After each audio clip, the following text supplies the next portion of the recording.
9. July 1945, Berlin, Charlottenburg. Our peace will be bought with silence and rations, Carl M. wrote in a school notebook with a carpenter's pencil. He was 31 years old. He had been a municipal clerk. He had worn a uniform for the last 2 years of the war and come back with a limp and a bundle of papers that now meant nothing. He wrote that line softly.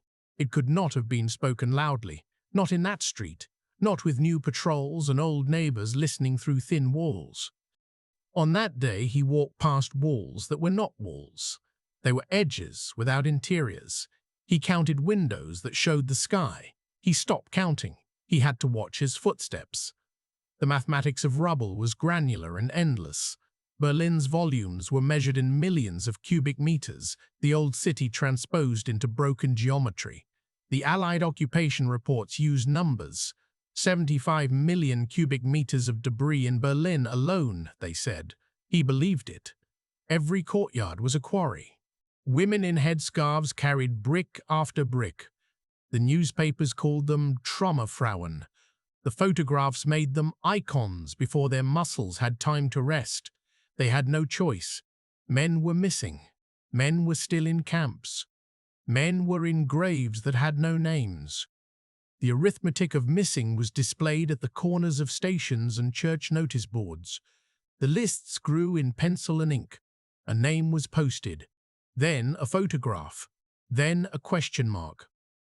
Occupation forces entered in columns and files and languages. Russians first, then Americans, British, French, each with their flags and regulations. Carl listened to orders at the edge of crowds. There were curfews. There were zones. There were posters that announced permitted hours for walking, for buying, for being seen in the wrong place with the wrong face. He learned new vocabulary. Kommandatur, Ausweiskontrolle, Stunde Null. Fear was the first currency. Then it was cigarettes. The arithmetic of hunger was neat and cruel. The occupation monthly reports counted calories like munitions. A man needed 2,000 calories to work. A woman needed less by their tables. Children were a separate column. In the winter to come, the numbers would fall to 1,000 per day. In the summer of 1945, the definitions shifted with the market. A cigarette became bread. 5 cigarettes became a tin of meat. The American brand mattered. Lucky Strike was a unit. Chesterfield was a unit. Camels were a unit, with less per. The Reichsmark still existed. It existed like theatre money in a game that could not be won. Carl went to the Zoologische Garten black market and watched the arithmetic in practice. 1 bundle of carrots, 1 tin of condensed milk, 1 pair of boots with a sole that might last a month. He did not have cigarettes to spend. He had a watch, but he did not trade it. He needed to count the hours. He walked home with a sack of potatoes bought with a scarf and a promise. He had no promises left to give to his wife. Marta was gone, missing since the night the building burned. He wrote her name in the notebook and underlined it once. He did not write the date. He had been told the date had a power he did not accept. He kept the name as if it were a ration card. In the months after the capitulation, Allied intelligence summaries read as if they were weather reports for an occupied climate. They recorded mood and movement. Civilians are submissive but sullen, one summary from the British zone concluded. In the American reports, the language hardened. Latent militarism, propensity to collective amnesia. But so did the programs for feeding and rebuilding. Berlin was different. It was 4 cities inside one. It had 4 sets of rules and 4 styles of patrol. For Carl, the dividing lines were invisible at dawn and evident at noon. The first notices for denazification were posted in August 1945. They were precise and vague. It would be mandatory. It would be thorough, and administration was going to be purified by forms. The phrase descended into office talk. Fragebogen, the questionnaire, a printed matrix of identity and affiliation. Were you a member of the NSDAP? When did you join? Did you serve in any auxiliary organizations? Were you an Ortsgruppenleiter? What did you read, and on which day did you stop reading it? The denazification files began to stack on tables like a new kind of debris. Carl filled his out in a crowded room with a clerk who was younger than he was, a woman whose boots were polished and whose pencil was sharpened to a needle. He declared what he had to declare. Party membership was a box he ticked with the caution of a man operating a machine he did not trust. He had joined in 1938 to keep his job. He wrote the sentence.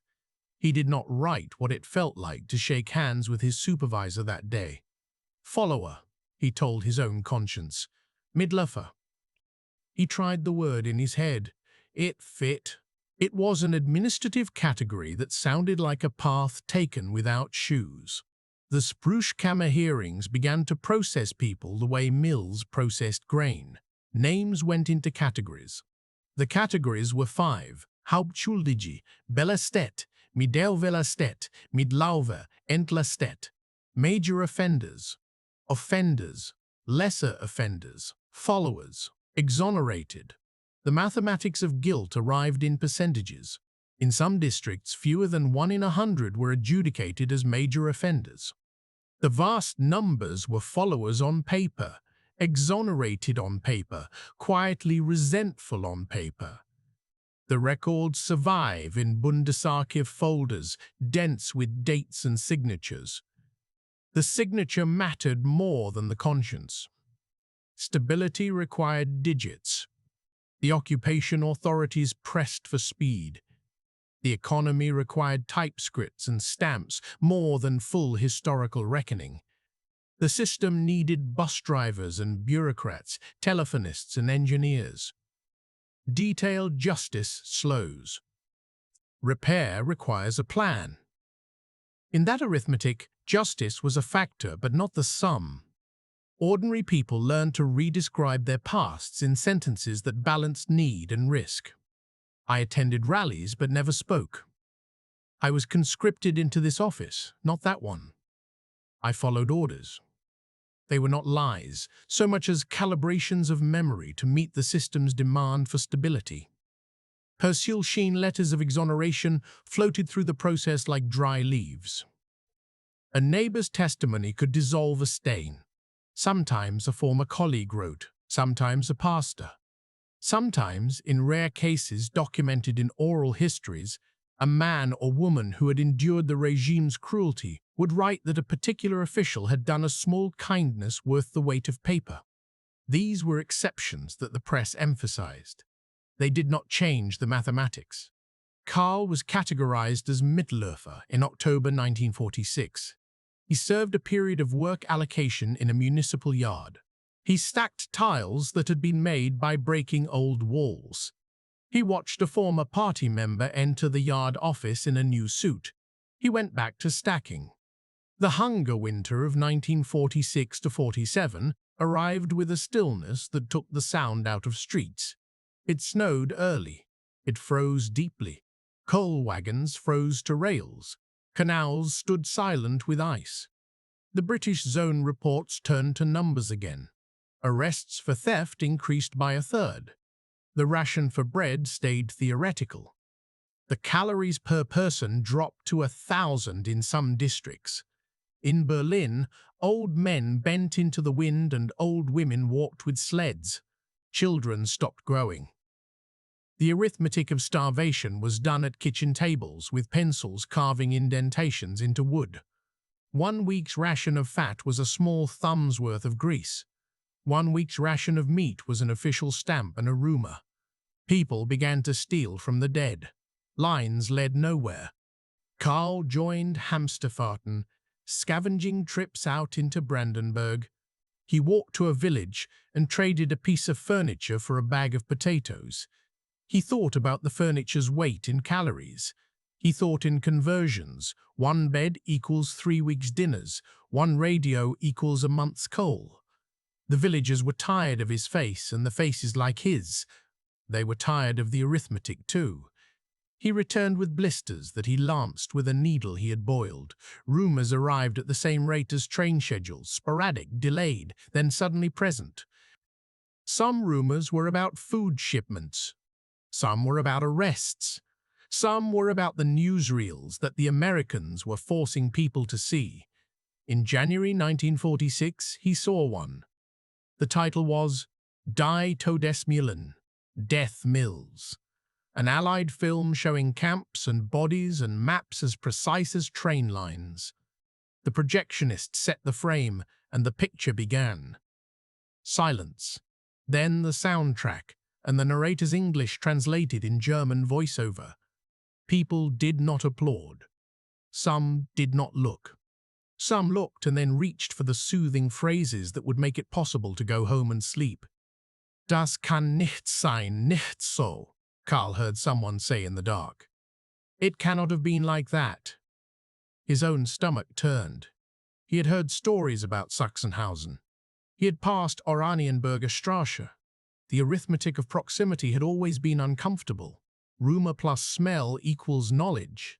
He counted what he knew and could not tell anyone that number. He wrote that he knew something. He did not write what he did in response. He closed the notebook on the page and put it back on the shelf between a dictionary and a cookbook with nothing in it. Displaced. Persons' camps grew on the edges of German towns like factual fictions. Zielsheim near Frankfurt. Ferhenwald near Wolfratshausen. Bergen-Belsen redefined as a living city for the dead who survived. Allied intelligence summaries described the camps as separate republics. They had their own councils. They had newspaper editors and schools. They had guards. Jewish survivors wrote in Yiddish about the necessity of their separateness, about the mathematics of return that never added up. There was nowhere to go back to. The numbers were not a metaphor. Names on lists dwindled to none. Carl read their newspaper once in translation in a Berlin reading room. He felt the sensation of a hand gripping his shoulder and wasn't sure if it was guilt or accusation or the memory of a guard's touch. In the British zone, which touched Berlin by rule rather than geography, occupation reports recorded incidents of violence between local Germans and liberated forced laborers who wanted food before they boarded repatriation trains. Frictions, the reports called them. Germans used the word Übergriff for the rapes and robberies they recorded when Soviet troops arrived. There were reasons, there were explanations, there were explanations, there were historical books that would later make lists. The arithmetic of vengeance had no neatness. It was messy at the level of cellars and alleys and the back rooms of municipal buildings that still had their keys. Millions of ethnic Germans came from the east, freighters of human debris.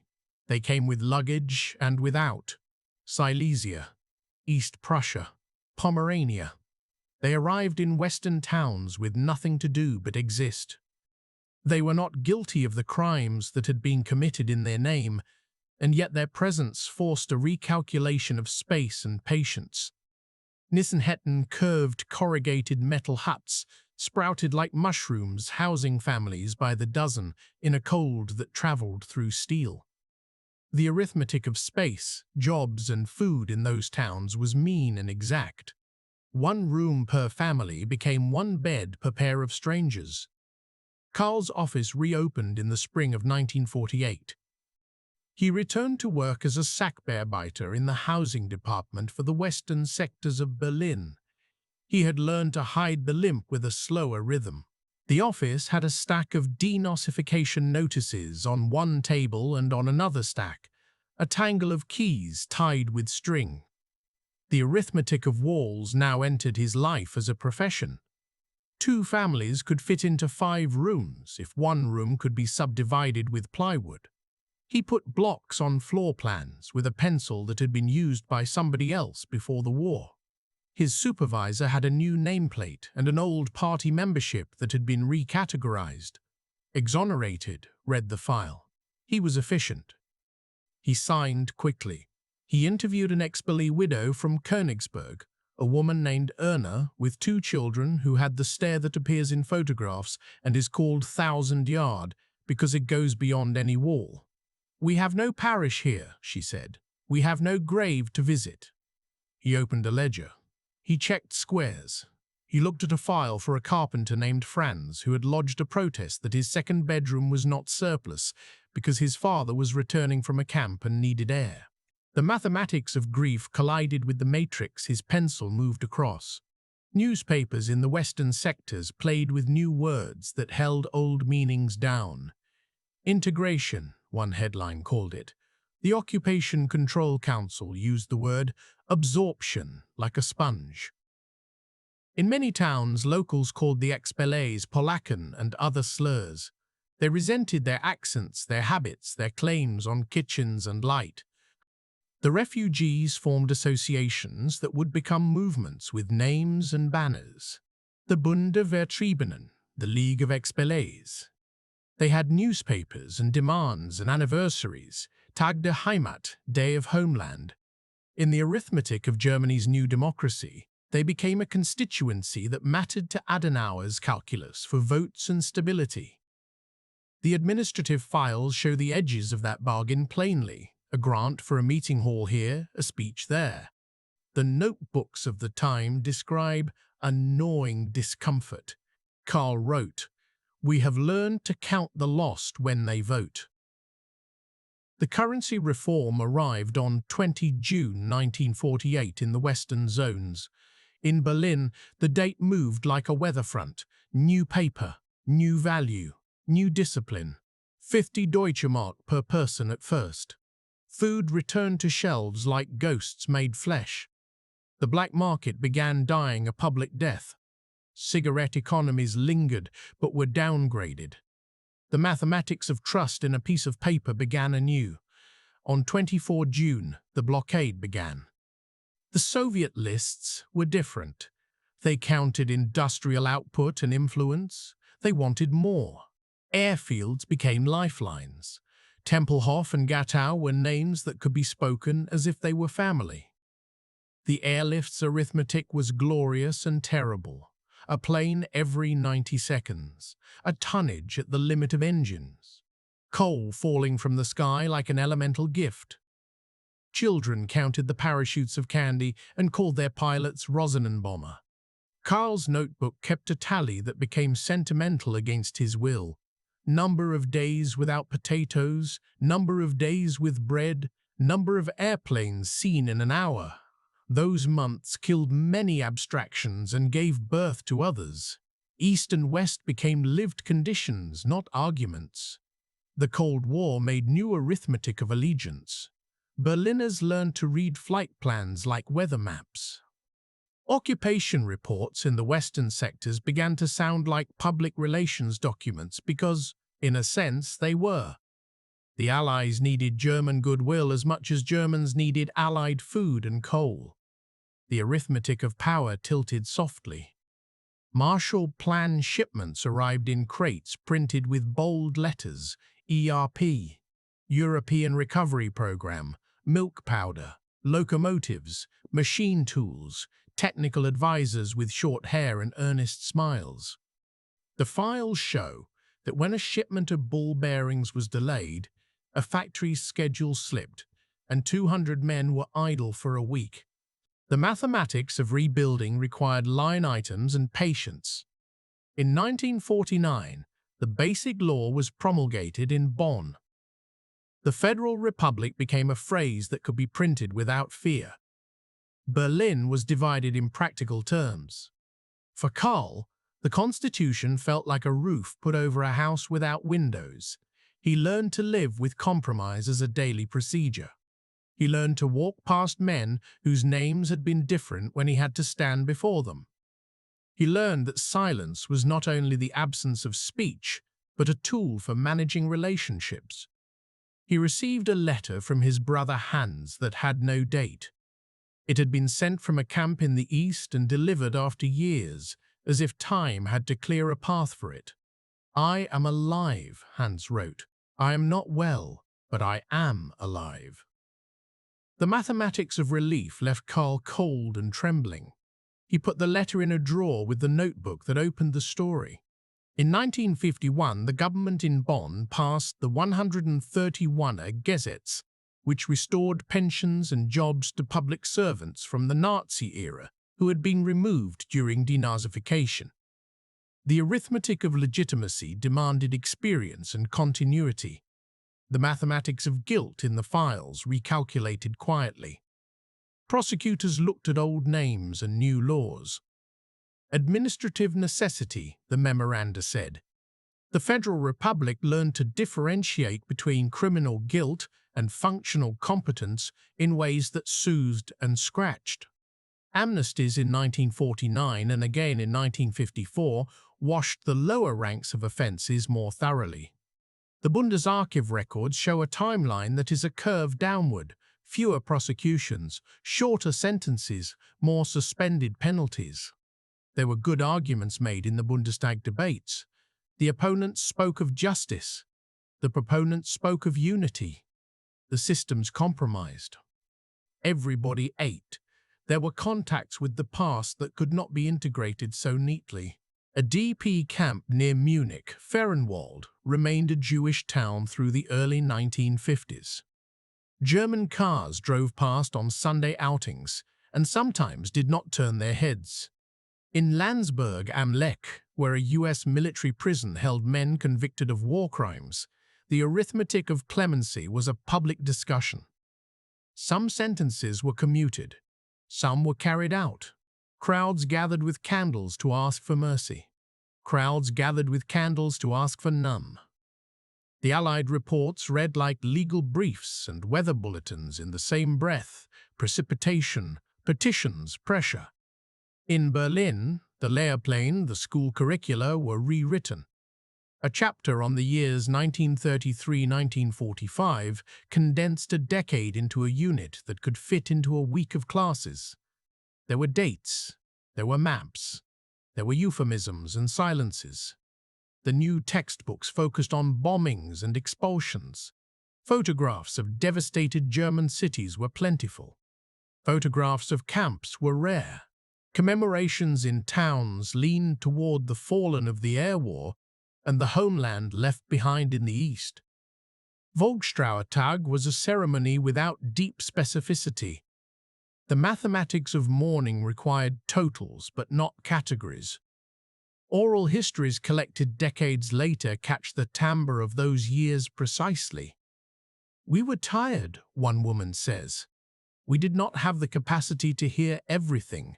We chose what we understood," says a man. A church chronicle from 1952 in a small Swabian town writes of a memorial plaque: "For our dead, 1939–1945. There is no explanation of causes, only of losses. In the arithmetic of civic commemoration, the sum equals grief. The problem of guilt is not computed." Karl attended such ceremonies, held his hat, and felt nothing on schedule. He felt discrepancies on the tram home.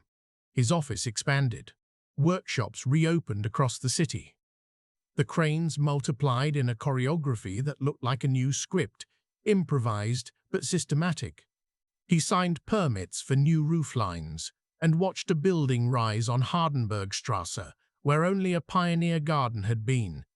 He bought a second-hand radio with wooden knobs and listened to dance music that had been verboten for a dozen years. He married again in a small ceremony that had no photographs. He did not speak his first wife's name at the reception. He put on a suit that had been tailored for someone else and stood beside a woman who had learned to be practical at the bottom of a well of grief that had no rope. He was promoted not because of merit alone, but because of the mathematics of age in a country where older men had legitimacies they could not exercise because they were dead. He was asked to mentor young staff who wanted to speak about politics without encumbrances. They spoke of Europe. They spoke of NATO. They spoke of wages and vacations. He spoke of budgets. He hid his judgments inside the folds of memos. Meanwhile, the country negotiated with victims. Wiedergutmachung payments. Compensation began. The term itself was ungainly. How do you make good again what cannot be made again? Contracts were signed, offices were created, there was paperwork. There were interviews with people whose numbers had survived on forearms. The arithmetic of sums allocated could be reported. The arithmetic of what was owed remained incalculable. There were men and women who received payments in currencies that could be counted. They were real. They bought coal and medicine. They paid for new lives in Israel or America. There were men and women who received denials coded in phrases that hid behind the law. The Bundesarchiv keeps those files too. The officials did not speak in headlines. They spoke in subclauses. Karl signed a receipt in 1957 for records he had been given regarding a property allotment for a family that had been dispossessed in 1938. He did not dare ask who had lived there in the interim. By then, the Wirtschaftswunder had a shape. The miracle was a curve traced on paper and a horizon seen by men on scaffolds. Volkswagen produced Beetles like Beetles. Krupp reopened. Thyssen reopened. People had money in pockets and shoes without holes. The mathematics of rebuilding finally looked like addition rather than division. Trains ran on time because there were trains and there were rails. Ordnungsamt inspectors enforced ordinances that seemed petty and were a sign of life returning to the condition called normal. Karl took his new wife, who had grown up in Wiesbaden, to a cafe that had reopened in Charlottenburg. He ordered coffee that was coffee, not substitute. He did not say out loud that a kind of silence was the flavor he tasted most. One night he walked past a synagogue on Fasanenstraße. It had been rebuilt. A police car idled outside as if to say that some parts of the past could be guarded with engines. Inside, men spoke prayers in a language that survived attempted mathematics of extermination. He did not go in. He touched his hat. He walked on. In in 1958, a trial was held for members of the Einsatzgruppen, mobile killing units in the East. The courtroom arithmetic of witnesses and testimonies pressed upon newspapers' pages and dinner tables. We didn't know, some said. The trial said otherwise for particular men in particular places. Then Frankfurt, 1963, the Auschwitz trials. The project of specifying horror. 200 witnesses. Subsistent memories confronted with letters and transport lists. Karl read the articles in the paper and folded the pages as if he could fold time. He understood that the quiet bargains of the late 40s were not absolute. They were truce lines. In 1961, the wall went up. The front line became concrete and barbed wire and mirrors on sticks used to inspect car undersides. Berlin became a proof that reality had edges that could be policed. The arithmetic of sectors became a geometry of statecraft and grief. Families were split in columns. The documents called it a defensive measure. That vocabulary insulted anyone who had eyes. Karl watched a neighbor climb onto a roof with a pair of binoculars and look east as if sight could operate like a passport. He went to work and stamped papers in triplicate. He had a son by then. He had a son with the new wife. The boy brought home school books in which the chapter on 1933–1945 lived between a chapter on the Kaiserreich and a chapter on European integration. The photographs were better now. There were more of them. The tone was changing. Teachers taught kits of questions with names like Vergangenheitsbewältigung, coming to terms with the past, or at least they began to. The rhythm of honesty entered the classroom as a lesson for Tuesday. Karl envied and resented the ease with which it could be discussed without risk. He did not know whether what he had learned to hide was a virtue or a failure. He kept writing in his notebooks. He wrote about ration cards and rooflines. He wrote about the day he held a denazification form and felt more judged by the paper than by any tribunal. He wrote about a bombed-out library where a children's book had survived and the librarian who had wept when she saw it. He wrote about a Ukrainian girl he had once seen sweeping a factory floor, who had looked up at him like a wall that had been struck with a hammer again and again and refused to fall. He wrote, "The mathematics of guilt is not settled by an account balance." He stopped writing for days when work consumed him.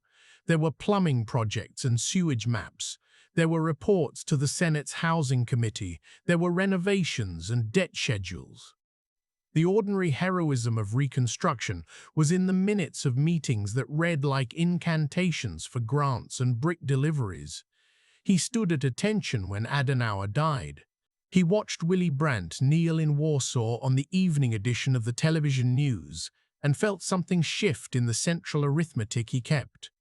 The body's angle spoke a language the old paperwork could not manage. Later, when Brandt would come to Berlin as a statesman, the city would place flags along routes that were once measured in shell trajectories. The arithmetic changed. The voices of survivors grew louder, then were recorded. Oral history projects began to ask questions that had once been dangerous in both West and East. "What did you know?" an interviewer would ask. "What did you do when you knew?" The answers were personal calculus and national confession. The Bundesarchiv collected the tapes. The tone of the archivists was careful, and careful is not the same as cold. Carl retired from municipal service in the early 1970s with a watch that was real this time and an envelope of photographs taken of men in suits standing in front of a building that had been designed on graph paper and then built with cranes. He had worked for 24 years in the New Order. He had filed papers that made lives possible. He had filed papers that smoothed over rough truths. He had brought a neighbor's son into a job and turned down a former boss's request for an allocation he did not deserve. He had evolved a sense of justice that was not abstract. He had learned that honesty often arrived late and could still be the better train. He read books. He read historians arguing in newspapers and on public television programs with titles like Die Stunde Null and Die geteilte Erinnerung. He kept recipes he never cooked. The country was prospering. The city that had taught him to measure distances in crater widths now taught him to measure restaurants by menu pages. The arithmetic of post-war Germany had arrived at balances that would seem to strangers like absolutions, but to citizens like him felt more like ledger entries annotated in pencil. In December 1979, as snow stroked the windows softly and cars outside hissed more than rolled, he opened a notebook he had not written in for months. His son had gone to study in Heidelberg. The walls of his apartment had paintings that were largely blue for some reason he could not explain.